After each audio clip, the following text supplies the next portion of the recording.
The deep space mining vessel Horizon Seeker floated in solemn isolation through the Kuiper Belt, its dark hull a monolithic shadow against the infinite expanse of stars and swirling cosmic debris. This region, a boundary between the known and unknown, had always seemed devoid of life, a graveyard of frozen rocks and forgotten potential. Inside, the hum of the ship's systems resonated like a heartbeat, steady and unyielding, matching the rhythm of the crew's routine existence. They were miners, explorers, and custodians of humanity's hope for expansion into the stars, but none of them were prepared for what lay ahead. Unseen, destiny had already begun to stir. Captain Sarah Chen stood motionless on the observation deck, her hands clasped tightly behind her back. The vastness of space stretched endlessly before her, an ocean of pinpricks and shadows. Sarah had always found a sense of peace in the stars, a fleeting reminder of the limitless possibilities that existed beyond human frailty. But tonight, there was no solace. The air around her felt heavier, charged with a silent tension. Years of navigating the treacherous void had sharpened her instincts, and now they screamed at her to prepare. Something was coming. Something was near. The faint chime of her neural interface cut through her thoughts.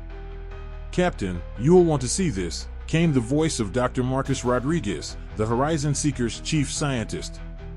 His usual calm was laced with urgency, and Sarah's pulse quickened. She activated her interface, summoning Marcus's holographic projection. He appeared before her, disheveled and wide-eyed, data streams flickering like ethereal ribbons around him.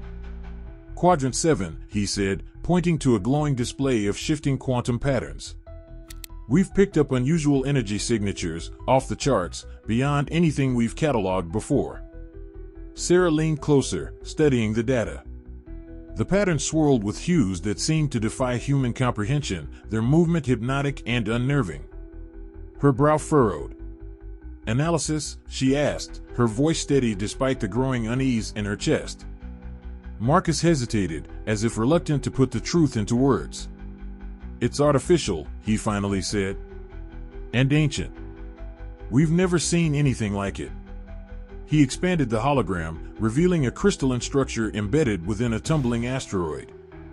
It pulsed faintly, its glow steady, as though alive. Marcus's voice dropped to a whisper. "It's not just an artifact. It's a message and a warning." The crew gathered quickly in the observation lounge, their curiosity and apprehension palpable. The crystalline structure was displayed for all to see, rotating slowly in the holographic projection. Speculation buzzed among them. Was it a remnant of a lost civilization? A weapon? Or perhaps something even stranger? They named it the Genesis Seed, though none of them could have predicted how prophetic the name would prove to be. Hours after its discovery, the seed began to change. A low hum filled the Horizon Seeker, resonating in harmony with the ship's systems. The energy it radiated seemed to reach out, probing, searching, finding the crew's neural frequencies. At first, it was subtle, a sense of warmth at the base of the skull, a faint tingling that could be mistaken for fatigue. But then, the transformations began. Captain Chen was the first to feel it.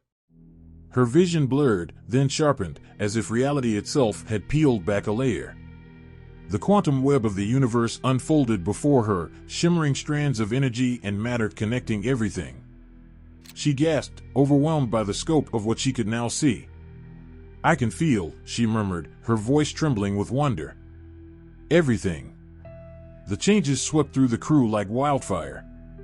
Marcus discovered he could manipulate matter with his thoughts, reshaping atoms into intricate forms. James Walker, the ship's engineer, found himself capable of projecting his consciousness across vast distances, bridging minds like a living network. Dr. Maya Patel, the medic, awoke to an ability that defied all logic, the reversal of entropy. She healed wounds with a touch, mended shattered bones, even restored the dying to life. Yet, the seed's influence did not stop with the crew. Its energy resonated outward, a ripple through the fabric of space-time, reaching Earth in waves.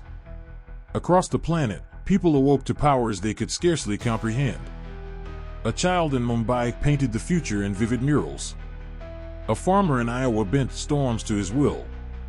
A physicist in Geneva transcended the limits of human thought, her mind merging with quantum fields. The world, so long anchored by its limitations, was unmoored. Chaos followed. Governments scrambled to respond, their leaders torn between fear and awe. Scientists raced to understand the phenomenon, while religious leaders proclaimed it divine intervention. Civilizations divided between those who embraced the awakening and those who rejected it.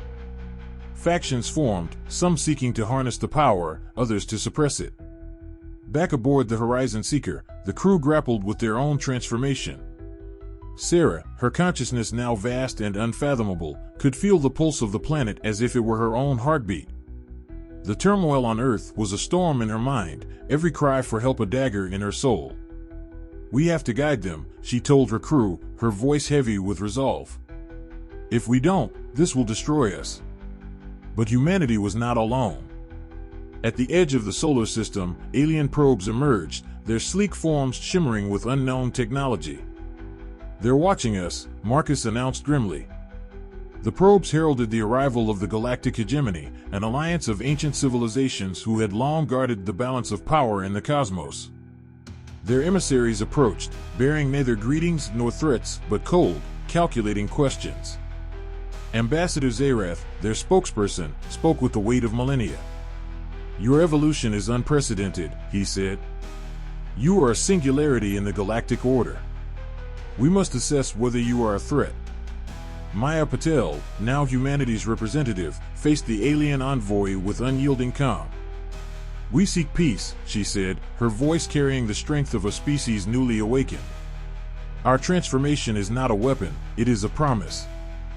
Even as she spoke, the hegemony's fleets gathered beyond Pluto.